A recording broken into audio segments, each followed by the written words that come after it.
Let me say something that might surprise you, right? High ticket sales has nothing to do with convincing people, has nothing to do with manipulation, and it certainly has nothing to do with being good at talking to people, right? All high ticket sales is about control. It's about certainty, it's about diagnosing the problem better than anybody else. So, in this free training, I'm going to break down step by step how to close two, five, 10, $25,000 deals consistently, as well as earn 10, 20, 30, even 50K a month with sales consistently as well. By the end of this training, you will understand how to structure your calls, how to control the frame, how to eliminate objections before they even happen, how to close confidently, and most importantly, how to do it effectively. This is not surface level content. This is the exact blueprint that took me to 40K plus a month with high ticket sales within my first year. If you're serious about learning high ticket sales, get a notebook because this is going to change how you actually sell forever.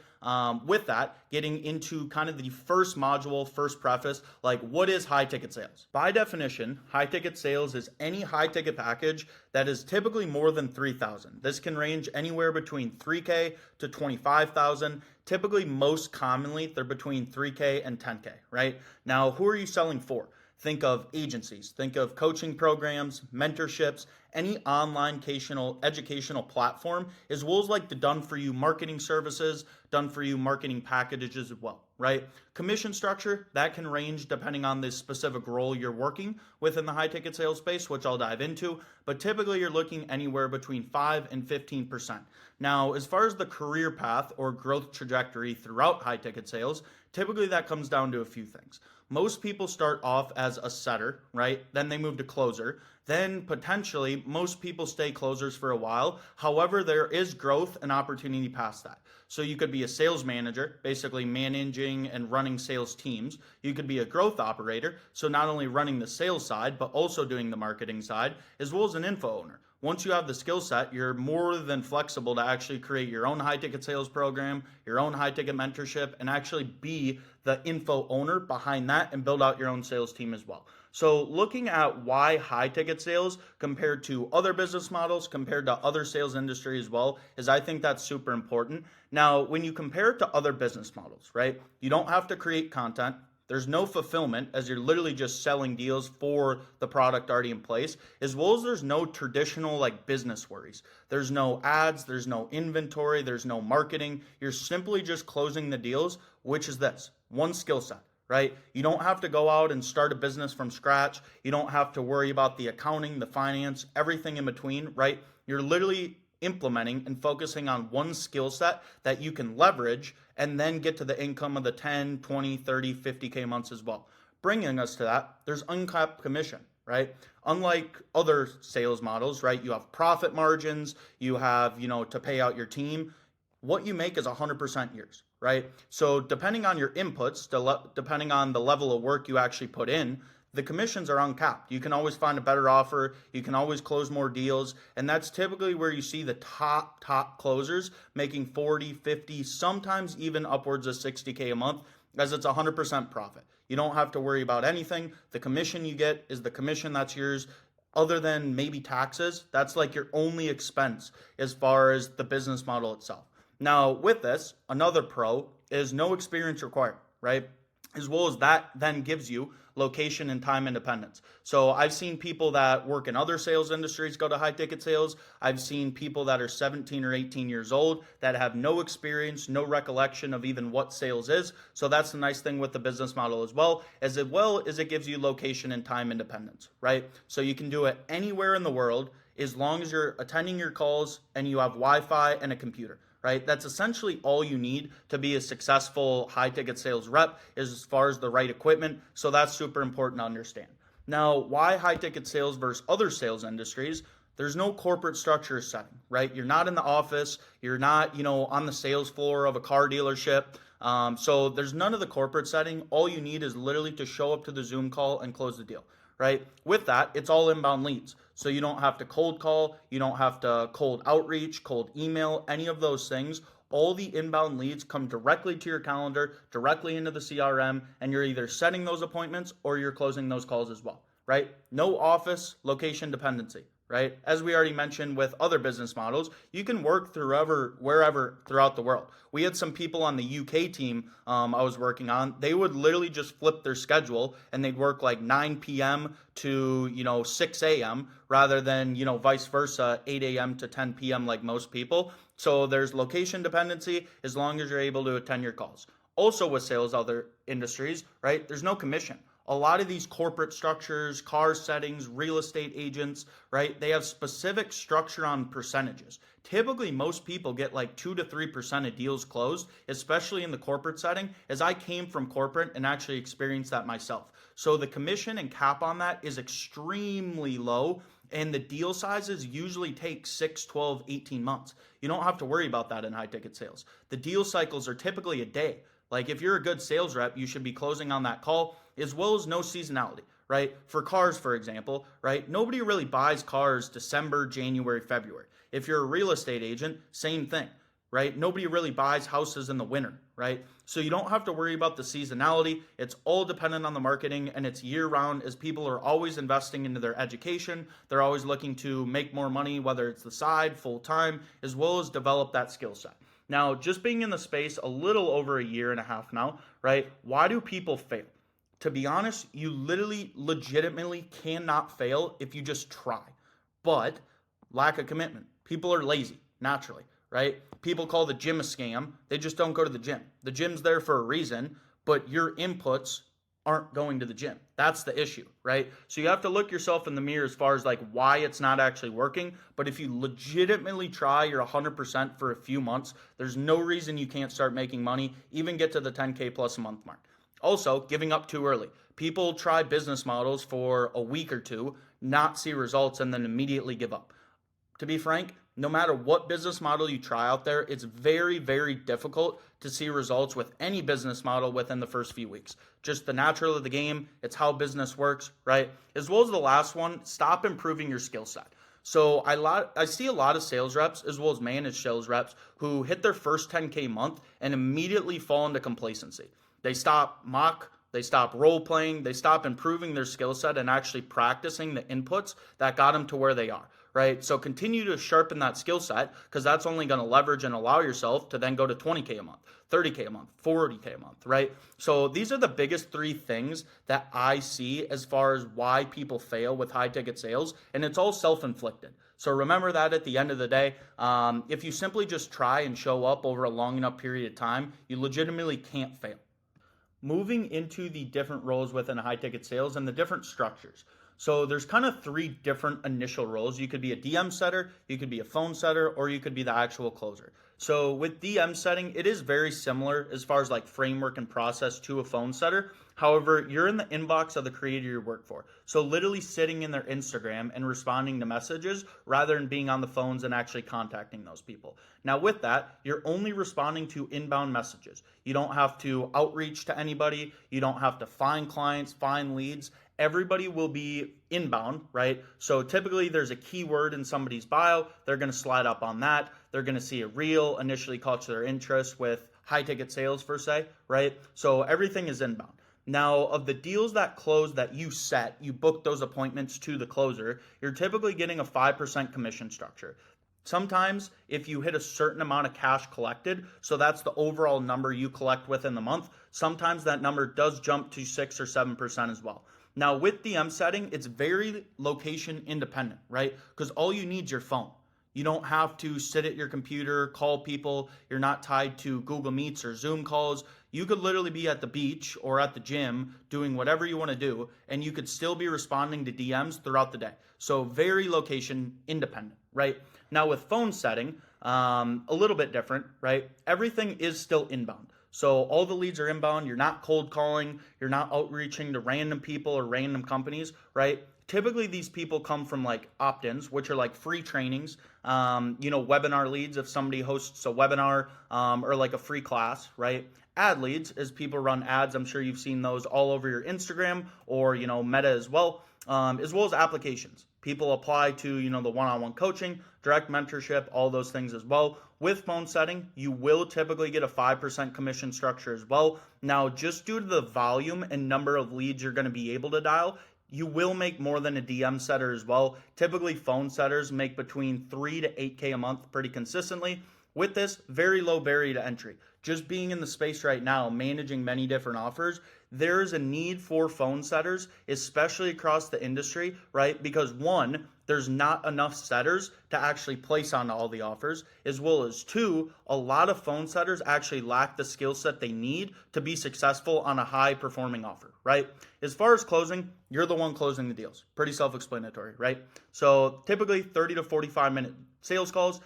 Usually those are either on Google Meets or Zoom. You're the one actually closing the deals, giving the sales presentations, answering their questions, asking questions, as well as objection handling at the end if needed, right? So throughout this, typically closers get anywhere between 10 to 12 and a half commission structure based on like percentages, based on cash collected as well. And you're the sole driver, right? Company revenue depends on a good closer. If you're not closing deals, you're hurting that company revenue wise. But if you're a really good closer, you're the main source of actually generating that revenue for the brand, for the creator that you're actually working with. So those are the three different roles within high ticket sales and kind of a breakdown of each and every one of them. Before diving into the actual frameworks of phone setting as well as closing, I want to go over like the mindset of a successful salesperson as well as the psychology within sales, because those are two underlooked as well as undervalued perspectives within sales, but still extremely important to become successful and reach the point you want, right? So as far as mindset of a salesperson, first off is detachment, right? So this is super important because you need to be detached from the sale. You can't worry about the outcome. You can't worry if they close, right? That's the natural instinct of people in sales to have like commission breath, right? But the prospect can sense that. If you're asking the wrong questions, you sound salesy, you're not conversational, and you care so much about the sale, that's going to immediately rub off onto the prospect, and it's going to create resistance, giving you surface level answers, which then in return makes it more difficult to close, which also leads to the point of outcome independence. And what I mean by this is focusing on your inputs, right? Even my biggest month where I made $43,000 in sales, right? I had 5 days where I made zero in commission. However, right, I still focused on the inputs that were going to get me to those high-end commission months, right? So one of which is focusing on the inputs and then reverse engineering the actual goals and inputs you need. So if your goal is 20K as a closer, right, take how many sales calls you have a month and just work backwards, right? So if you have 200 calls, right, and your show rate's 60%, right? So you took 120 live calls. Of those, you're going to have some DQs, you're going to have bad fits. Say you had 100 people that showed up and were qualified that you actually offered, right? And your ticket price is 5K. Literally just do the math and break it down, right? So out of those 100, how many do I need to close in order to actually get to 20K a month based on the ticket price, based on the sustainability and everything as well? Once you have that number, focus then on the inputs daily, right? What do I need each day? Just dividing it up by 30 that I need to achieve both cash collected, how many calls do I need to take, how many do I need on calendar in order to actually achieve that. Now, if you have to, dial, self-set, that's an option, right? Making sure you're on top of your follow-ups, your split pays, all those things. So literally be independent based on the inputs.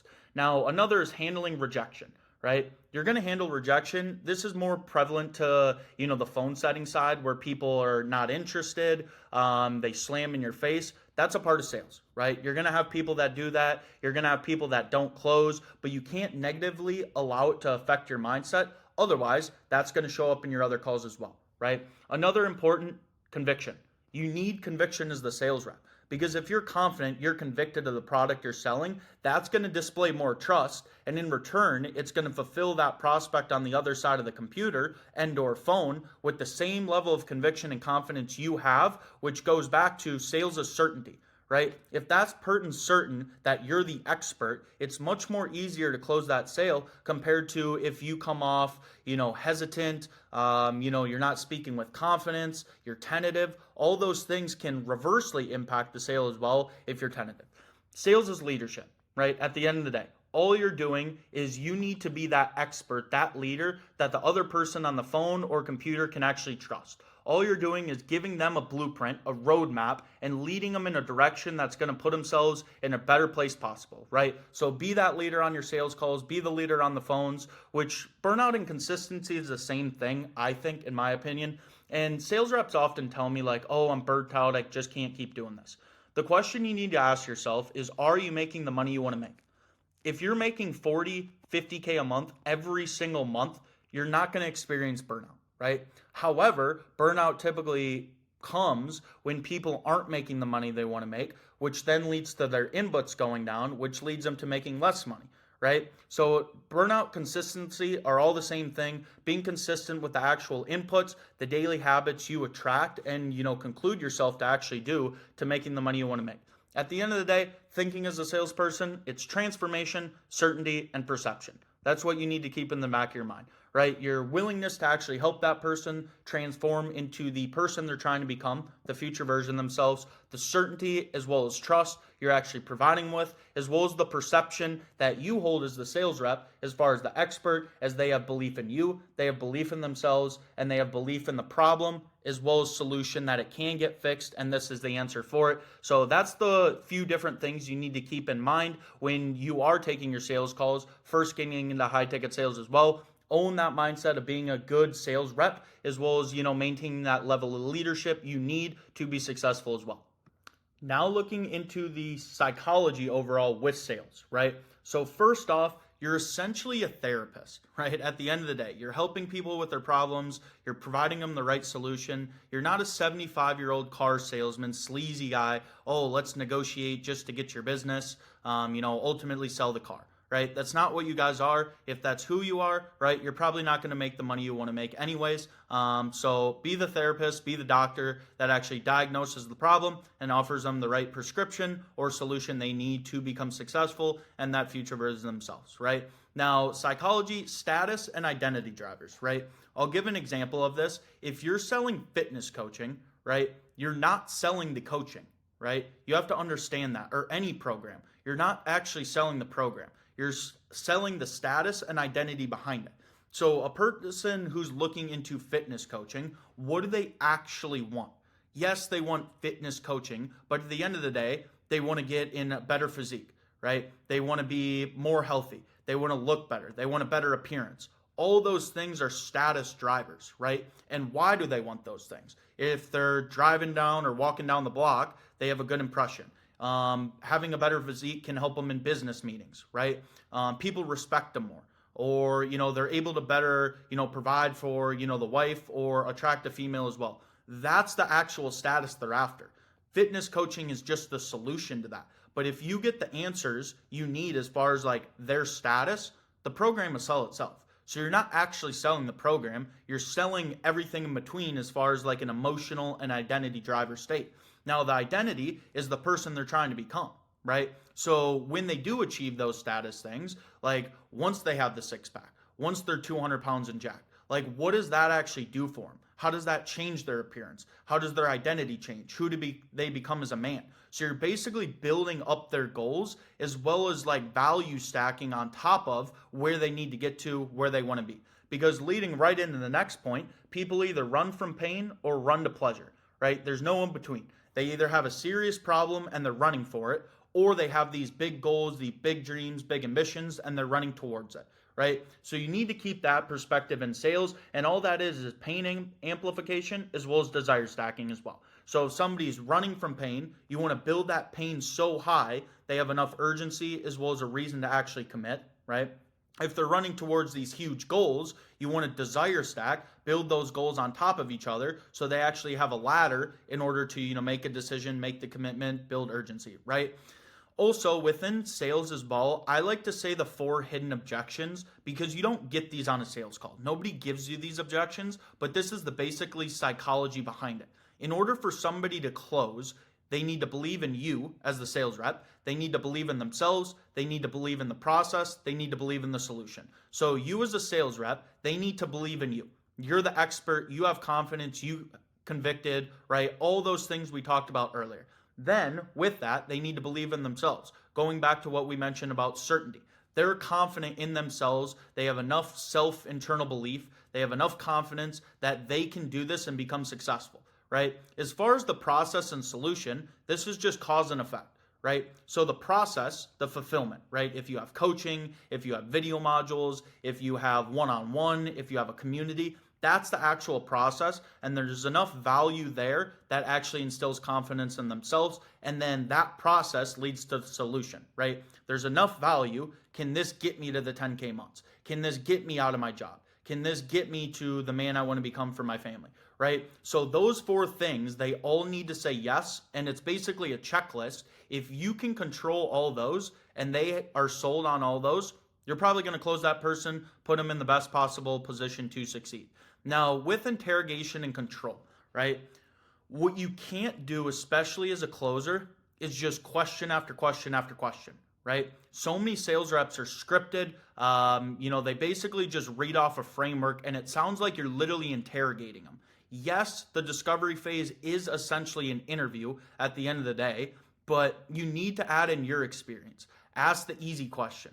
Don't make it sound so sophisticated as well as salesy. Like, just ask the simple question, provide your experience, why you got into online business, little touch points throughout that are conversational and create dialogue. That's only going to hold up control. That's only going to build your frame as well as body language. Extremely important, right? Not a lot of people talk about this, but if you're sitting up proper, you have a nice shirt on, you don't have a backwards hat, you don't have like a hood on or anything, you would think those things are like automatic, but you'd be surprised. Like, just having that level of assertiveness and that confidence, that level of respect for yourself, that's going to rub off on the prospect as well. And it's micro psychology, right? You don't think the prospect notices that, but it does. It does actually have effect on the way you show up, your appearance, the way the sale actually gets treated at the end as well. So those are kind of the different breakdowns between being the mindset of a salesperson versus psychology within sales as well. But now going into the actual framework of becoming a setter. Going right into the setting framework and structure. So before I get into the script, how everything actually works, I want you guys to take away like the 5 things you need from every single setting call for it to be a success, and then you book them in, right? So first off, you need their tangible goals. And what I mean by tangible is if somebody says they want time or financial freedom, that's not a goal, right? 10K a month. I want to get out of my job to have more time with my family. Those are specific goals. You don't just want time or location freedom, because you don't know what that means at the end of the day, and it's going to hurt you throughout the rest of the conversation. Second is current situation. Pretty easy. Are they in school? Are they working full time? What they're doing for work? Just what they're up to on a day-to-day essentially. 3 is gap clarity, which you'll get as far as the long-term goal, but how long they've been dealing with this sort of issue, how long they felt their job hasn't got them to the place they want, which I'll explain throughout the framework too.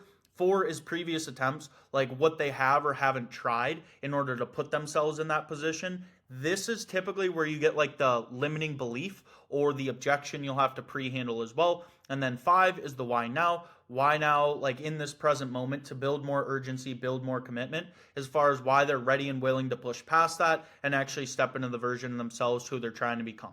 So going throughout the framework, part 1 is the initial outreach and framing, right? So be conversational, be confident, but slight example of this is, hey, is this whatever name, right? What's up? This is Connor from X, Y, and Z team. Saw you clicked on the free training application, attended the webinar, whatever their initial touch point was. Does that ring a bell? Cool. Was just curious to see if you have a few minutes to chat, see if we can help out in any way, right? So pretty brief, pretty simplistic as far as like the initial intro. Now, part 2, your first question is always going to be like an outcome-based question. You need to get the tangibles defined and specific, as we mentioned, and ideally 2 to 3 goals as well, rather than just 1, because again, you're asking them to spend a large amount of money. So in order for that to happen, you need large goals, large commitments itself, right? So with that, simple question, cool. What's like the main goal or outcome you're looking for with X niche? That could be trading, AI, whatever it is you're selling. What's the main goal or outcome you're looking for with this in the first place?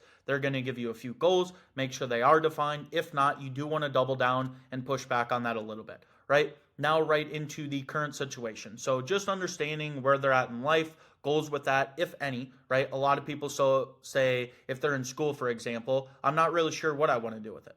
You're going to school, paying 100K a year, and you don't know what your goals are, right? So you want to logically get an explanation from there.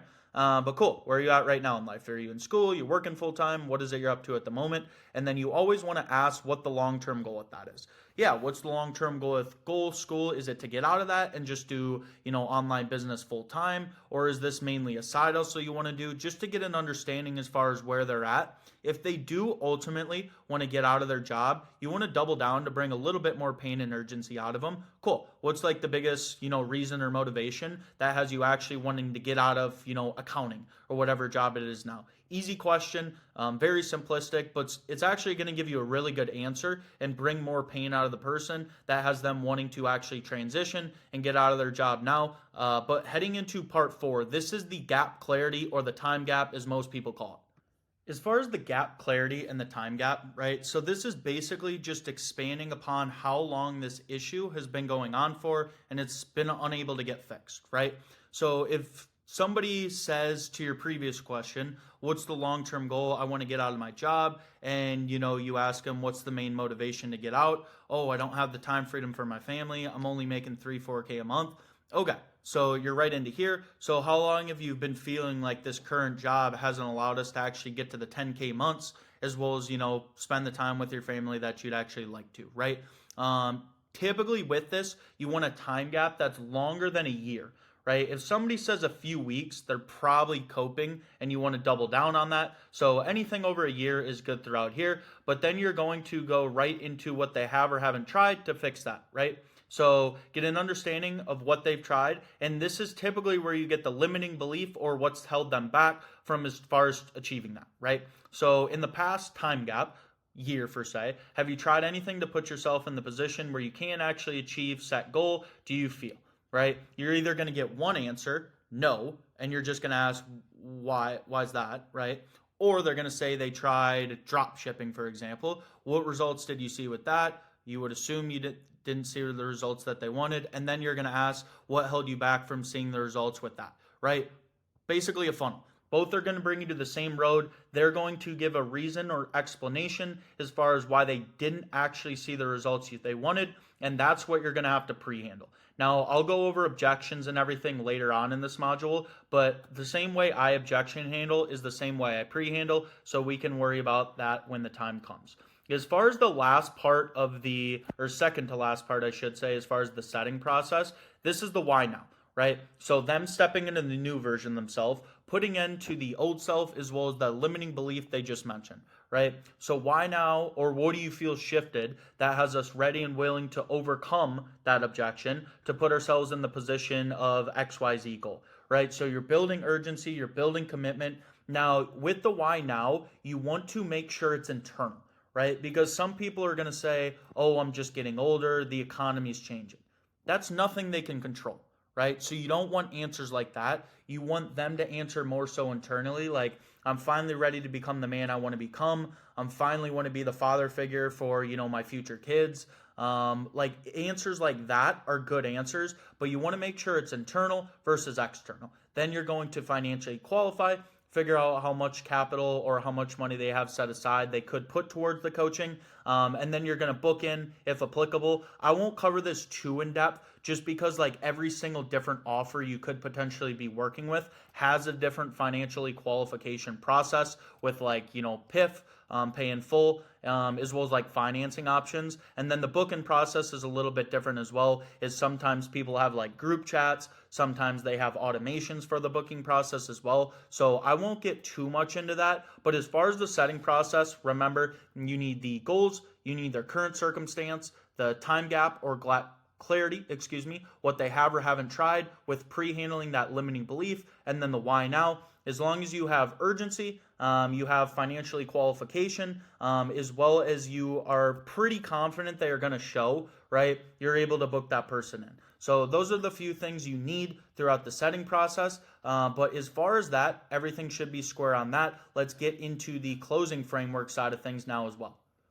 As far as the closing framework, I have my script throughout here. I'll break it down similar to the way I did setting. However, this is going to be much longer and much thorough because closing is the highest skill set you can have, right? You're getting paid. You're in charge of the company revenue at the end of the day. So it's a very important skill to, get as close as you can to master it. Now, I feel you can't master sales. You can always improve. You can always get better. You can always change things as well. But basically starting from the jump, right? So you hop onto the call for square one, intro and setting the frame. Sound like a normal human being, be conversational, limit the rapport. You don't need 3 to 5 minutes as far as asking how the weather is, where they're based out of, if they have kids, all those little things. You don't need to do that, right? As well as you want to eliminate the I have a time cutoff or another meeting objection. I'll show you how that's done, but you don't want that to come up at the end of the sales call either and actually prevent you from closing. So as far as my intro, hey, what's going on, brother?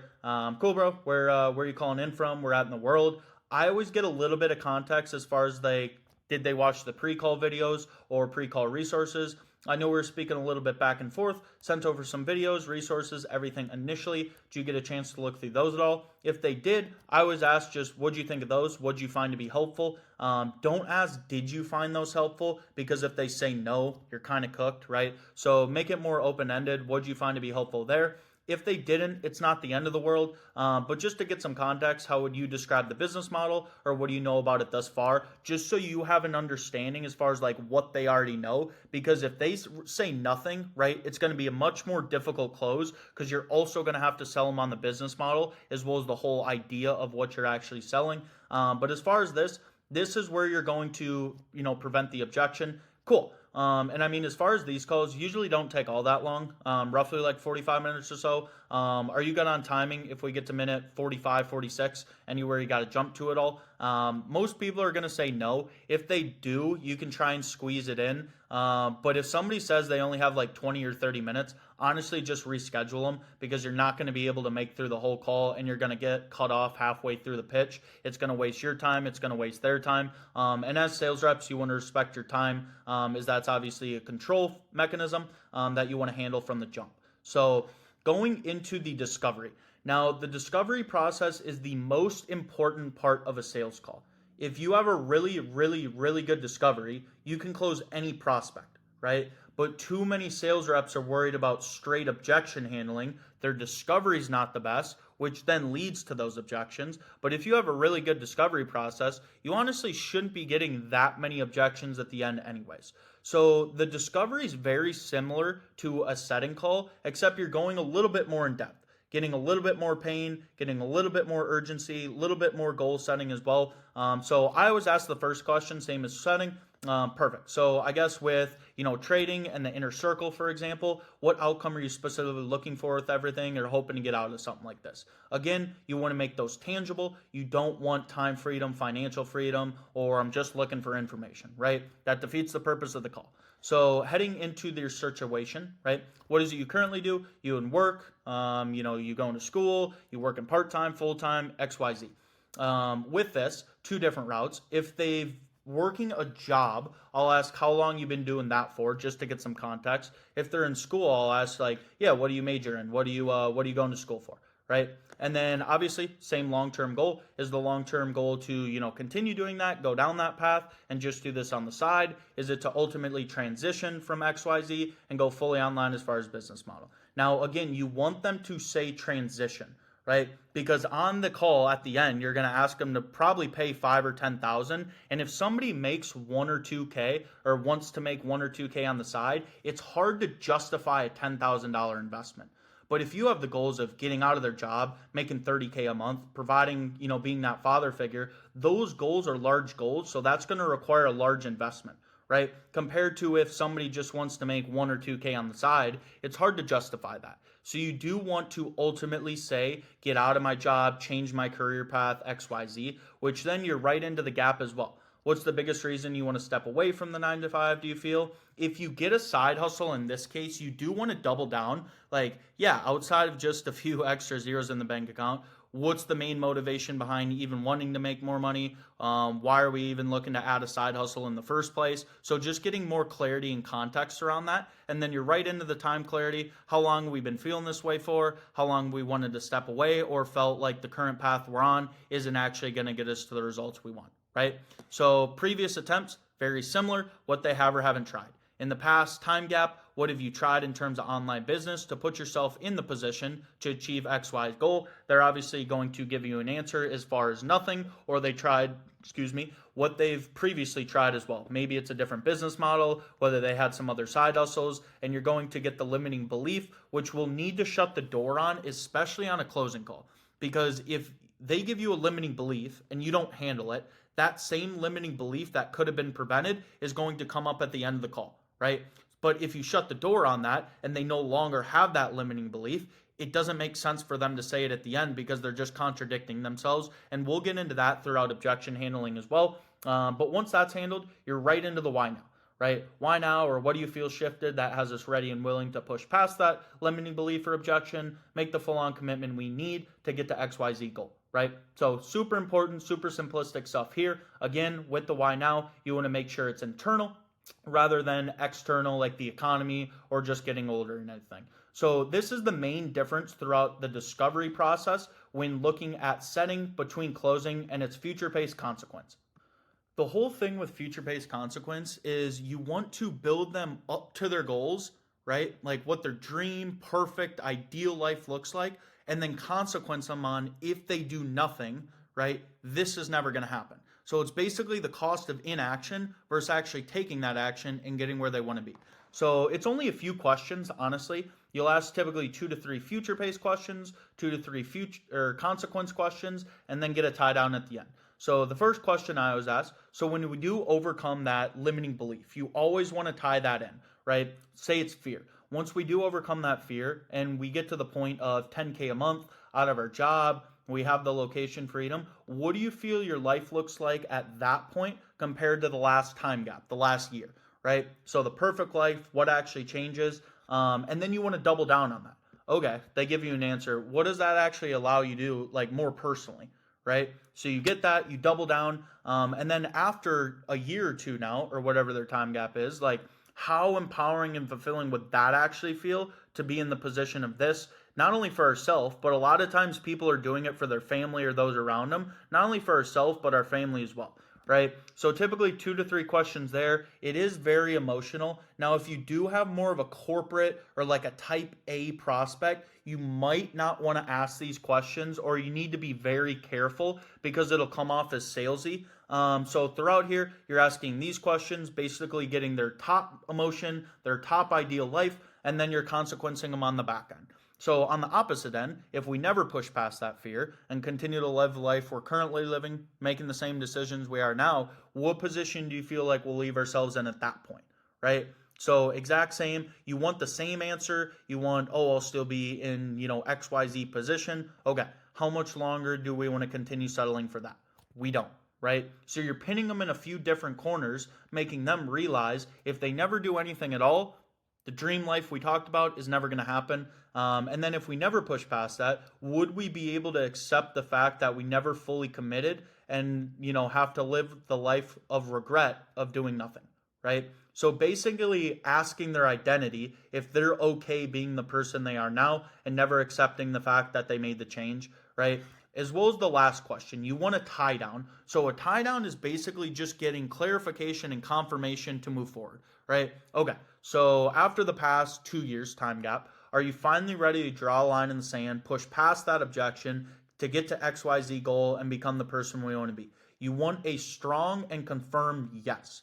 If somebody says, I think so or probably, you need to double down on that. Because if you don't, there's going to be some objection at the end. A lot of it is uncertainty. Some of it's usually commitment in here, which you can go back and handle. But you want to challenge, double down on that before you move forward. So say you get a strong yes, you're right into the financially qualify, right? Now, this is a common topic. I've seen a lot of people price drop at the end. I price drop before for a few different reasons. One of which is it eliminates price shock. If you get it, you can handle it there. You don't have to worry about logistics because you already figured out the logistics here, as well as you have 10 to 15 minutes to build up enough value so that person's in results based thinking, right? Now, if you price drop at the end, you already pitched, right? So if you get price shock or that person's worried about making that investment, they're already in price based thinking, and it makes it more difficult to actually get them out of that compared to if you price drop before. Plus, if the person's a DQ and doesn't have money, right, you save yourself 20 minutes on the back end and can do other making money activities, right? So with this, cool, I can walk you through the process, show you the ins and outs, how we actually help our other students as well as far as achieving their goals. I'm not sure, through the videos, the applications, speaking with, if they were set right from the setter. The total cost of the program is $5,000. Now, is that something you have set aside at the moment? It's either a yes, cool, you can continue with the pitch. If not, figure out how much they do have set aside.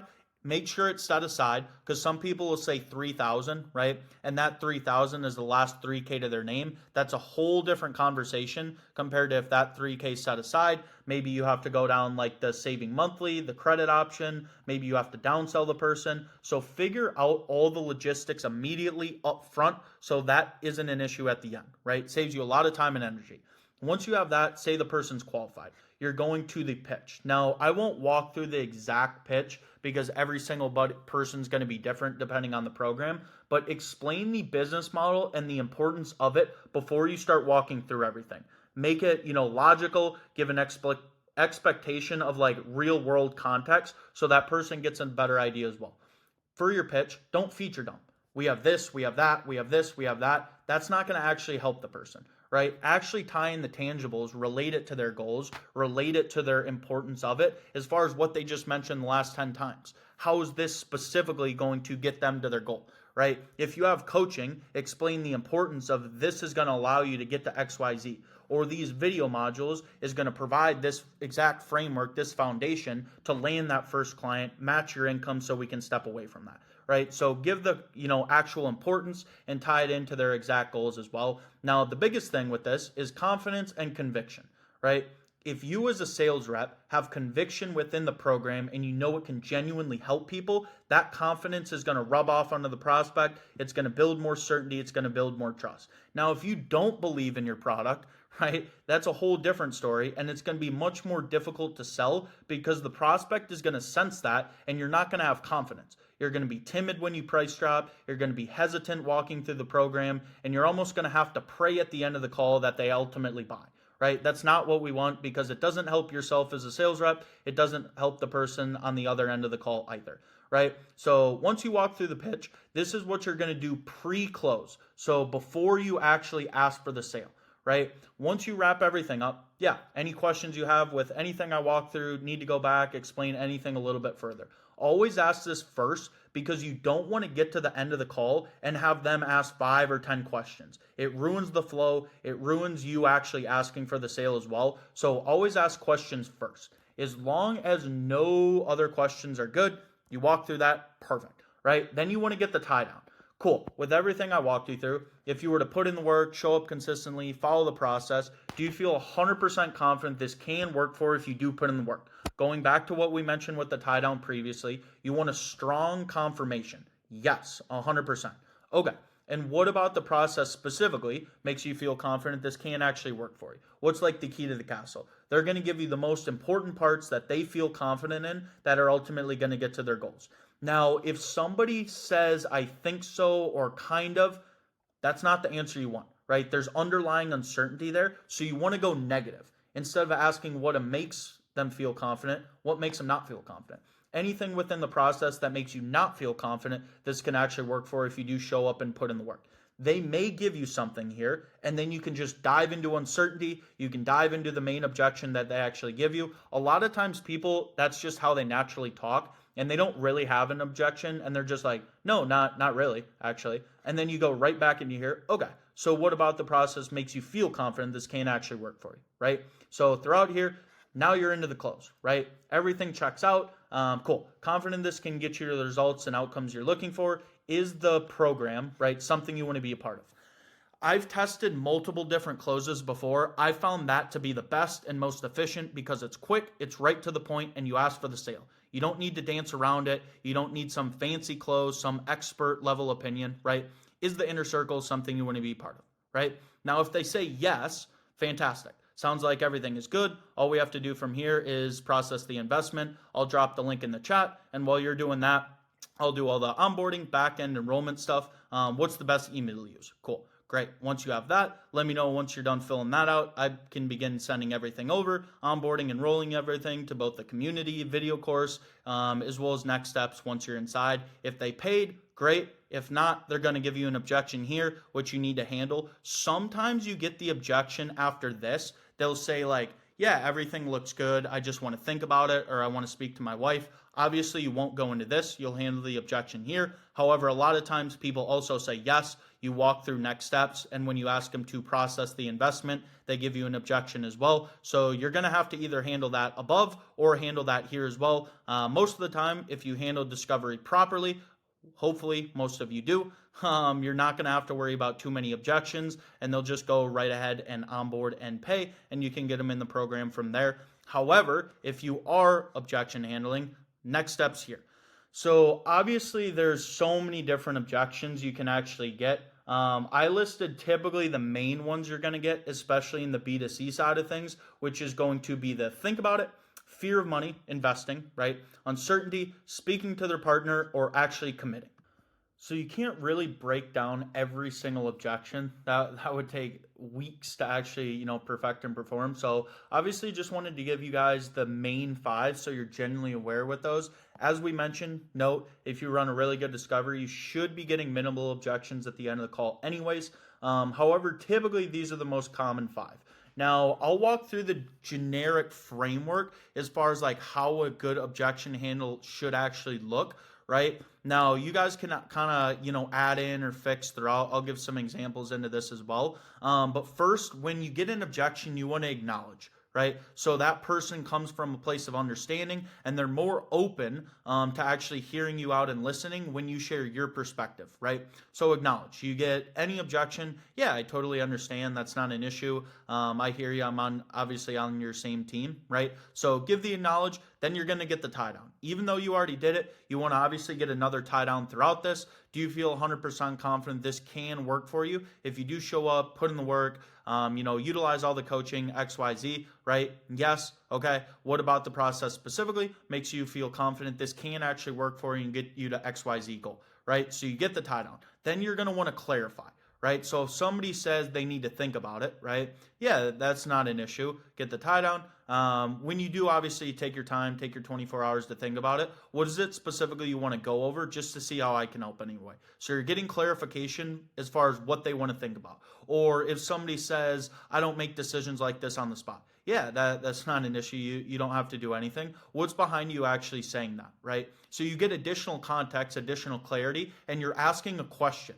You're not assuming anything, allowing that prospect to actually give you the reasoning as far as what they're behind their actual objection, right? Then you want to isolate it. So if somebody says, money, right? It's a money objection, right? Yeah, even money aside, is this something you genuinely want to be a part of? Money aside, is this something you would do? If somebody says they don't have the time, yeah, even, time aside, is this something you genuinely want to be a part of? Or, yeah, time aside, right? Would you do it, right? So you're always isolating the objection. Now, the reframe can be done in a few different ways. You could go binary. So when I say binary, that's what you guys may have heard as far as like there's 2 types of people, giving them a yes or no option. Or you could use an analogy too. So if somebody says commitment, right? You could use the reframe as far as like, yeah, we always make time for the things that are most important to us, right? They can't commit on the spot, or they're uncertain about results. If you were to go to the gym every single day, right, you work out, you eat healthy, you exercise, it's impossible not to get more fit. If you go to the gym for 2 to 3 weeks, you're still probably not going to see the physique you want, but over a long enough period of time, it's impossible to fail. It's the same thing with online business, right? So you could go down that route, or if somebody says spending this amount of money is too risky, right? what is risk at the end of the day? You have to define that and shift that into their perspective. Yeah, is it riskier we continue the same exact thing we're doing, making 4K a month, not having the time freedom, and saying everything's too risky, or actually pushing past that to get the skills we need in order to make 10K a month, get out of the 9 to 5, and provide for our family the way we want, right? What do you feel is ultimately more risky? Right? So that's essentially going down the reframe or analogy route. And then you want to consequence them on that. Like consequence them on the current mindset. So whether it's fear, whether it's skepticism, no matter what it is, you can always use this, right? That way of thinking, that mindset has ultimately led us to where we are now, right? But if we never push past that fear and make that full-on commitment we need, what's ultimately ever going to change? Nothing, right? And if nothing changes, what would that mean for you specifically? That's an open-ended question they have to answer as far as like where they're actually going to be at. And then you're going to ask again, is that the position in life we want to continue settling for? No, right? So the whole purpose of a consequence is you're basically boxing them into 3 different corners, right? Again, inaction. If they never push past that, actually make the commitment, nothing's going to change. They're never going to achieve that dream life they've been wanting. And then you're just re-asking for the close, not from their perspective, the future version of themselves, right? Who they're trying to get to, right? So you consequence, everything's good there. Okay, in the future version of herself, who's at 10K a month, who's out of the 9 to 5, providing for the family, what do you feel like he actually does in this moment? Do you feel like he pushes past that fear and uncertainty and makes the commitment for himself? Or do you feel he allows that fear and uncertainty to hold him back and remain within the same position? What do you feel like he does? He doesn't. Okay, so what are you going to do? Simple close, right? Yet effective, because you can't really say no to that, right? Like if you ask what the future version of themselves would do, they wouldn't do it. Okay, so if they're going to think like they do now, but they wouldn't do it, those 2 things don't make sense, right? So that's super important to understand as well. And then a simple tie down, yeah, so what are you going to do, right? Most people are going to say yes, they'll do it, and you're good from there. Otherwise, if they don't, you're obviously going to have to reloop and continue objection handling till you are able to get them over the line, right? So that's objection handling. Now, I wanted to put into practice, right? How do I actually find roles? How do I get good offers? So I wanted to break this down as far as who you should be looking for, right? Any online coaches or influencers. Easy way to do this is see if they're verified, see if they have a link in their bio, see if they have a keyword. Agencies is another good one.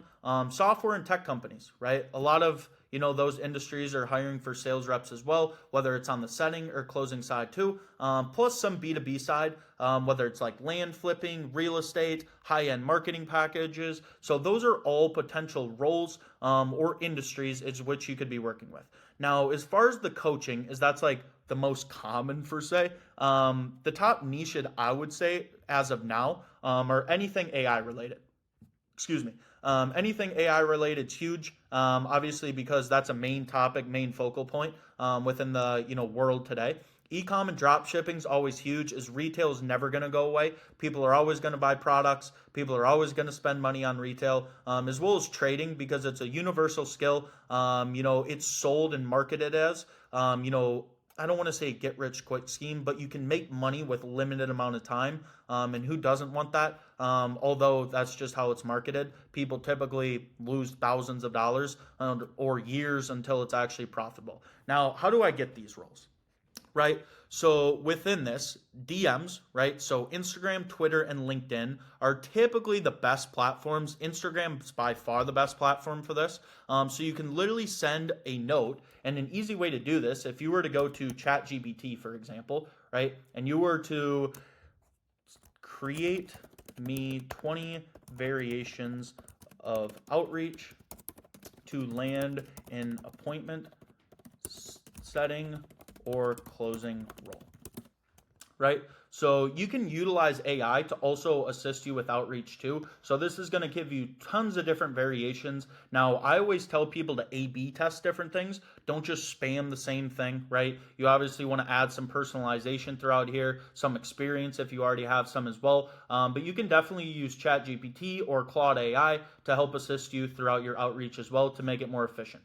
Now, with this, you can send voice notes, right? Everybody's just typically sends DMs, but to stand out, you can send a voice note, usually 30 to 60 seconds, which is similar to Loom as well. Loom's basically a recording software, just like face to face, you can record it on your computer, so it's a little bit more personalized as well. So, as far as the context of voice notes and Looms, right? 30, 60, maybe 90 seconds max, a little bit about yourself, why you'd be a good fit on the team, your experience if you have any, going into your availability, as well as how you're actually going to establish value. That's the most important part with any outreach. You need to provide value for that person to not only open it and respond, but at the same time, why you'd actually be a good candidate on their team. So those are the primary three. Now, the Venmo method, if you're able to find the creator on Venmo, if you message or send $1 a day or $2 a day, right, you could also potentially do that. I know that's been successful for people as well as the private story. So this only works on Instagram. However, if you go to Instagram and you add a story, right, create a close friends and only put that one creator on that story. Right? So this is hyper personalized. I would only send a few of these a day, right? But if you create a close friends, put that one creator you're trying to target, post a story, right? With some context, some value, yourself reaching out. And then once you post that in your inbox, you can then send your Loom or send a voice note as well. That's typically how some of these bigger creators are actually going to see your outreach in the first place. Even myself, I get tons of outreach for like short form content or, clipping and stuff. I never even read or look at any of them, to be honest. But if somebody actually puts me on their private story, I'm going to see it. And if there's enough value, I'll actually entertain the idea. So this is different ways as far as outreach, who you should be looking for from an ICP perspective, and how I would go about actually finding a role and actually implementing what I've learned and putting that into practice. Now, just wanted to recap for you guys, as well as some final ideas. So I know we've talked about a lot, whether that's the actual what high ticket sales is, whether that's mindset, psychology, the setting process, closing process, objection handling frameworks, right? But I wanted to go a little bit more in depth, just a few final ideas. Tonality and communication, right? Extremely important. Now, people ask me who are already in high ticket sales, how do I master tonality? How do I master communication? You don't, right? Nobody else can teach you tonality. I tell everybody the same way you speak to your family, friends, the people that are closest to you when you have a, serious debate, right? Or something's entertaining coming up, or you ask a, serious question. That exact same tone should be the tone you implement on your sales calls, right? It's normal dialogue, it's normal conversation, it's going to keep the flow of the conversation, rather than if you try and implement somebody else's tonality or somebody else's communication skills, it's going to come off as salesy, it's going to come off as pushy, and it's really not going to work. So that's how I tell everybody to master tonality as well as communication throughout your sales. Now, does scarcity and negotiation work? No. Simple as that, right? A lot of sales reps use scarcity at the end of the calls just to get them over the line because they don't know the true art of objection handling, as well as they negotiate price because they don't really know how to objection handle, right? But at the same time, if you're doing these two things, you're undervaluing the product, right? You're losing frame and authority, and it's a last-ditch effort to actually close a sale, when in reality, there's something wrong in your discovery, pitch, or objection handling process. So I say these don't work. They're more so like marketing tactics rather than actual sales tactics. So I recommend nobody actually implement these on your calls. Now, the last thing is motivation versus discipline, okay? So motivation is an internal feeling. You're motivated to do something. Right? That's not going to get you to the results you want, right? Discipline is. Because if you want to get fit, you want to get healthy, right? All those things. Yes, you're motivated, but you don't want to go to the gym every single day, right? The motivation is just a feeling. The discipline is actually going to allow yourself to do the things you need to do without wanting to do them. Right? It's the same thing as sales. Like every day, you're not going to want to show up to sales calls. You're going to want a day off. You're going to get tired, which is normal, right? But if that discipline takes over and you're still focused on the inputs, that's extremely more important than just having a sense of motivation. So I go over that with a lot of sales reps. Remain disciplined, focus on the inputs that you can actually rather than just the feeling or external side of motivation, right? I did want to cover as far as kind of like the pay too. Setters can typically expect between 3 to 10K a month as far as kind of monthly income. Closers are typically between 10 and 30K a month. As well as like the top end closers on really good offers can be anywhere between 30 and 50K a month as well. Now, obviously, this depends on skill set. This depends on lead quality, volume, all those things. However, even when you come across opportunities that, say you're a closer, right? It's 10K OTE. If you're a really advanced sales rep, there's no reason you can't make 15 to 20K on that offer. So at the end of the day, the most important thing is skill set and then the actual offer itself. As yes, you do need volume, you do need quality to actually perform too, but focus on the skill set regardless of the OTE because that's the most important thing and that's going to carry a majority of the income itself. Okay, so final thoughts and final recap. Hope you guys have enjoyed this so far. It should be a little bit over an hour of full breakdown, full free blueprint as far as breaking into high ticket sales of 2026. And these are the exact steps I took to get to 40K plus a month in commissions as well. Obviously, I tailored that specific to 2026, how the industry's changed, just myself being on different offers, managing different offers as well. These are the exact steps I would take to hit my first, 10K month in the next few months as well. As far as next steps, right? I want you guys to implement this. That's the most important part because if you watch this full training, right, and you don't do anything with it, it defeats the purpose, right? So at the end of the day, take notes, go through everything, implement outreach. Now, as far as next steps, subscribe to the channel for more content like this. I already have some live calls. I break down objection handling a little bit more in depth, but going to create more videos specifically towards how you can break into high ticket sales and then some more in-depth knowledge as well. I've posted a bunch of my live calls on YouTube too, even some call reviews to give you guys a, basically inner circle perspective of how I run closing calls, the questions I ask, what allowed me to scale to the income I am at now as well as how I've helped other students basically leverage to their goals as well. Now, I do have an offer for you guys as well, right? Obviously, free education's great, right? But if you want to work with me one-on-one and basically fast track that pathway to success, break to 10K plus a month within the first few months of actually being into high ticket sales, I attached a link below. It's an application to my one-on-one coaching mentorship where I currently have a 100% placement rate for every student who has joined. Right? I don't know if anybody else can say that within the industry. So you'll not only unlock access to me and basically fast track that way to success, you'll have a community, group coaching, as well as a few other things as well.